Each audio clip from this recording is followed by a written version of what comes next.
Now he's making measurements for all of his carpet, and he knows what he's doing, how big of carpet he's going to need to cut. And this is where the estimator comes into play. We had somebody come out here and do the measuring and stuff, and I didn't want to be the one to say, oh yeah, I can do it, I'll give somebody the measurements, and then they bring out how much yardage that you told them to, and then you come to find out, son of a gun, they're short or something. You know, nothing doing. If you're gonna have somebody order carpet, let them do the measuring, all right? We talk about estimating. The estimator shorted him just barely. So this room right here, believe it or not, he's got to put a little seam in it. So he had the question. Now I'm going to pose it to you now. He said, we're going to have a seam right here in the closet, or over here behind the door as you enter. Which place would you rather have the seam? I hope you said the closet, because that's where I would have the seam every day. You don't want a seam over here anywhere near an entrance.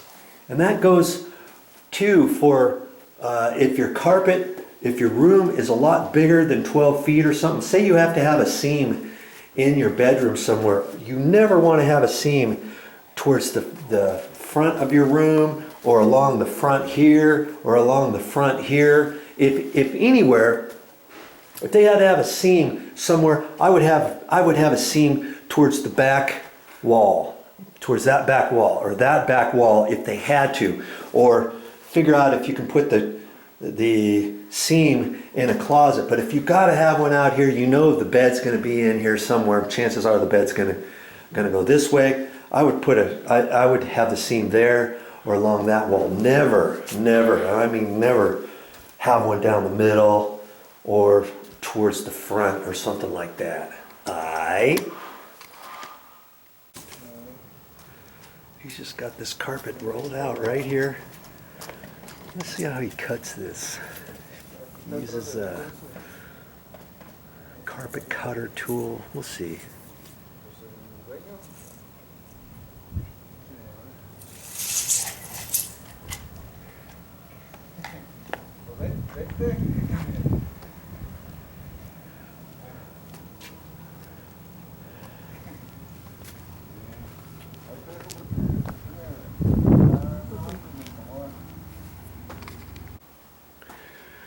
When he gets done, he's going to take all the other carpet, the old carpet, and the old carpet pad with him.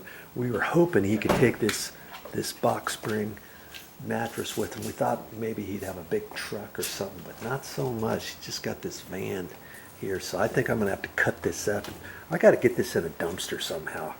Probably rip the back apart, cut it. Hopefully I can pull this stuff off and rip it off somehow, and maybe cut some of this with my little battery operated skill saw. Okay, he's measured this, so now he's got to cut this. So we're gonna see how he does this. Jesus Bloody Mary. I call it a Bloody Mary because it's a blade that is. He's got a blade on the top and the bottom of that. Unlike a sheetrock knife where there's just a blade on one side.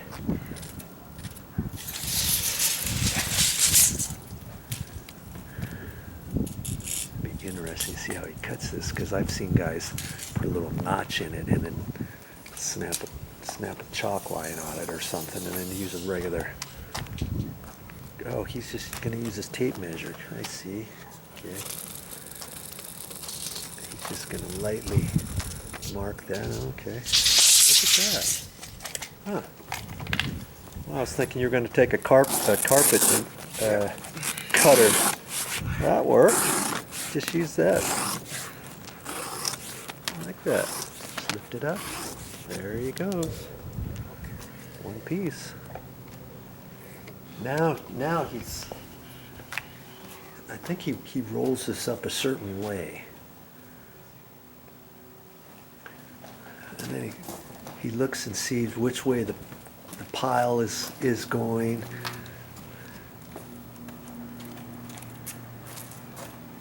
He rolls it, he pulls that like that, and then he's going to roll it up.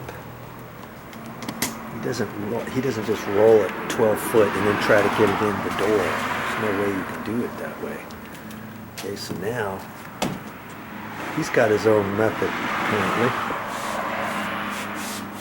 Just gonna kind of do stuff because he knows he's got to get it in through the door.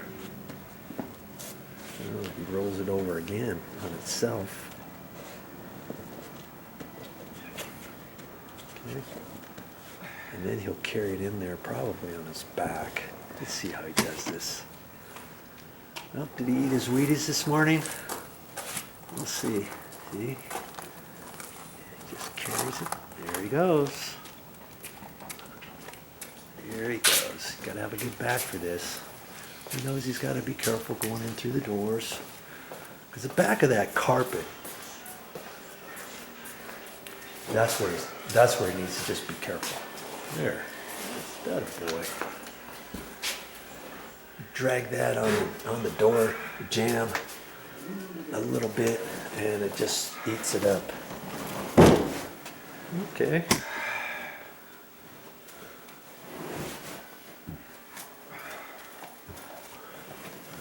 Now he unrolls it the same way.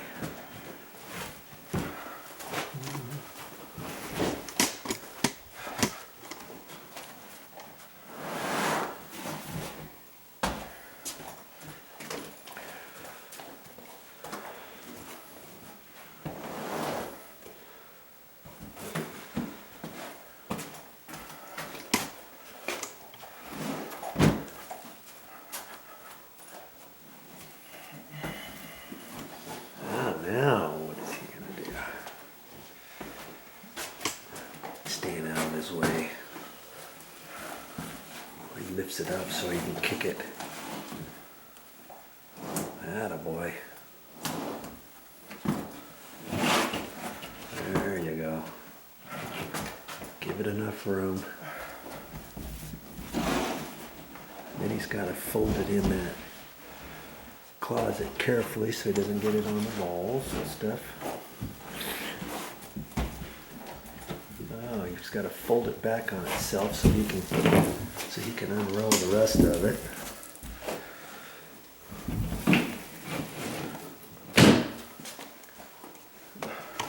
And he knows I just painted, so he's going to be careful, as careful as he can.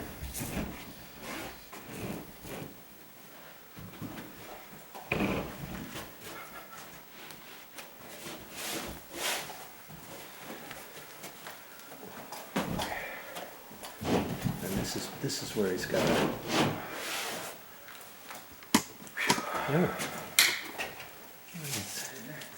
Now he's done with one. He's just going to leave it like this, and this gives him enough to work with. He's got plenty over here. He's measured it just a little bit long, so he's got a little bit of slop. Okay.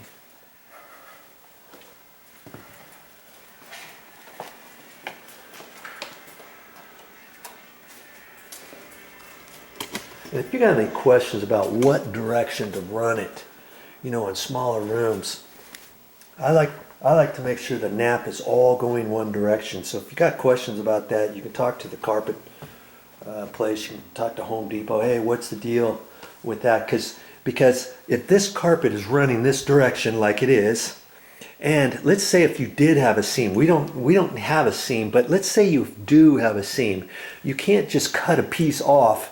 If like you can't just cut that piece off there and then flip it 90 degrees and say, oh, I can just put it here.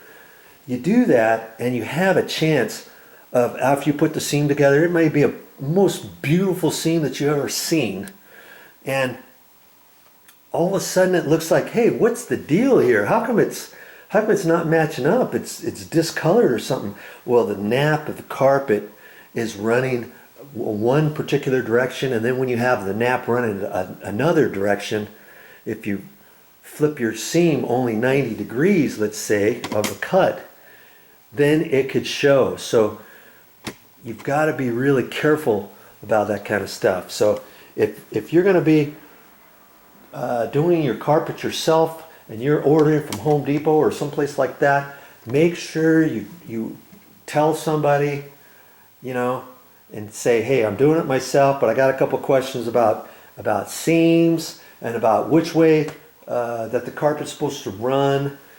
Because let's say this carpet in here is running this direction. Does that mean this room has to go that direction and this room has to go that direction, or can you flip it?